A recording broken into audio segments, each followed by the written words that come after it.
Yeah, I was pleased. I know if you probably talk to the offensive guys and defensive guys about certain things that they're probably not as pleased as I am. But, as I told the guys out there, the best thing about having a special teams coach as the head coach is I'm not biased one way or another, and everybody's plays special teams. So, I look at what we did in totality, and it is a very competitive scrimmage out there on both sides of the balls. Offense was making plays, defense was making plays. We did some things on special teams. So, all in all, I think we're right where we should be for our second scrimmage. One thing that kind of stood out to me today was the defensive line, just in terms of their ability to kind of break up some run plays. And on the last play, they couldn't get a pass off. What was your impression of that, group today? Yeah, I think Coach Emmy's doing a tremendous job with those guys. I think the number one thing there is we got some depth, and we got a lot of guys there. We've worked hard to acquire a lot of guys since spring ball got over, and so there's depth that keeps them fresh, and those guys play hard. And like I said, Coach Amy's got them playing at a high level, and they're only going to get better. But yeah, I'm pleased with how they're playing. What about Chester in that group? Giffard from Buco. Yeah. What's kind of your impression? Yeah, well, he's physically imposing. You could see it 6'4", probably 260, and is very strong. He's probably another week away of being, because he got here so late, of being in football shape. Once he does, he's going to be a problem for people to block, and we're excited about that. And I think on the other side, you got Cortland Horton. You see what he's doing, and then there's some big guys in the middle. Speaking of big guys, don't break this here, all right? So I'm pleased with what he's doing and what that D-line is doing in general. Also wanted to ask about Todd Payne on defense. Seemed like he was pretty involved, on defense today. What do you think? He kind of epitomizes what we're trying to do from a program standpoint. Played long snapper last year. Really has bought into the culture of what we're trying to build here. Has gotten a little bigger, a little stronger. And man, what? He's that guy that you put in certain downs and situations, a role player. But when he gets in there, he's tough to block because he plays so hard.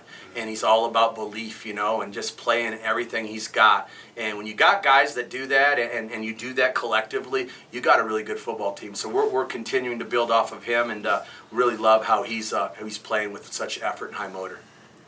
Tell us about the pass from Hunter to Cyrus for a touchdown. What'd you make of that play? Well, I think, those guys are talented guys, man. And I've said it all along since Cyrus got here. We got a steal out of Santa Barbara Junior College, and I think some of that has to do with the portal, and the junior colleges are, I think there's a lot of good talent out there that's getting overlooked. And he's just a prime example of that. And then, I think Hunter's getting better by the day. I was pleased with some of the things he did, showed a little bit more consistency out there. So, we've got some players. It's just getting it all tuned up and ready to go in 2 weeks.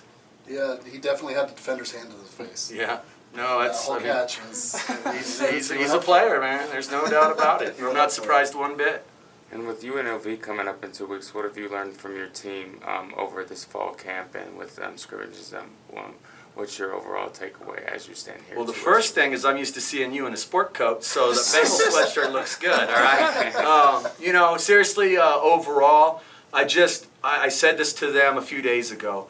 They have a competitive spirit, and they want to learn. We've got a fairly smart football team, and we're trying to enhance. We do every night. We work on what we call FBI, and it's football intelligence. And we put all kinds of scenarios on the board for them, on film, and we try and teach off of that: offense, defense, special teams, and they compete. I think you see that out here today. We're not perfect by any stretch yet, but how we compete, and they learn from yesterday to today. And so if you've got that competitive spirit and you're willing to put in the work, you got a chance to be good.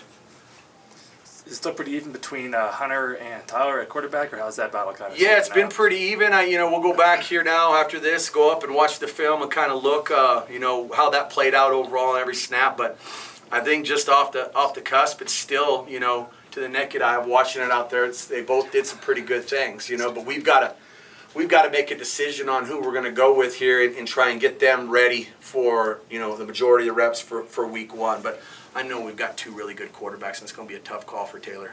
When do you want to have that decision finalized by? I think as we move here into Monday, I'm not saying it's going to be done by Monday, but early this week at the latest, so we can get more reps here in the middle of the week for them. And then, Thursday, Friday, we're going to start working on Vegas a little bit, and then we'll do a mock game on Saturday, kind of present all the scenarios. It'll be a walkthrough type of deal, but every scenario that could come up in a game. So again, that FBI comes into play, give them Sunday off, and then we'll come back, and then it's game week. So midweek, we should be rolling with where we're going to go. I also wanted to ask about Shaden James on the receiver. Where's he kind of fitting into the offense? What have you kind of made of him so far? Talented kid, man, and that's a heck of a job by Coach Mazzoni and Coach Stewart of finding him. And he was on his way to Air Force Prep Academy, and we watched his film. They did first, and then they said, hey, come take a look at this guy. And he has elite level quickness off the ball. I mean, elite level, as good as anybody I've seen, at any level. He's a little short. Why did he get, because he's playing at a premier high school. And, why didn't he get recruited at a higher level, per se, is probably they looked at him. And, the recruiting at that level, as I could well tell you, sometimes it's optics, and I think guys get caught up with that because that kid's a really good football player, and he's going to make a difference for us in the return game. I think he's a natural at returning punts, and he does some great things in the slot for us.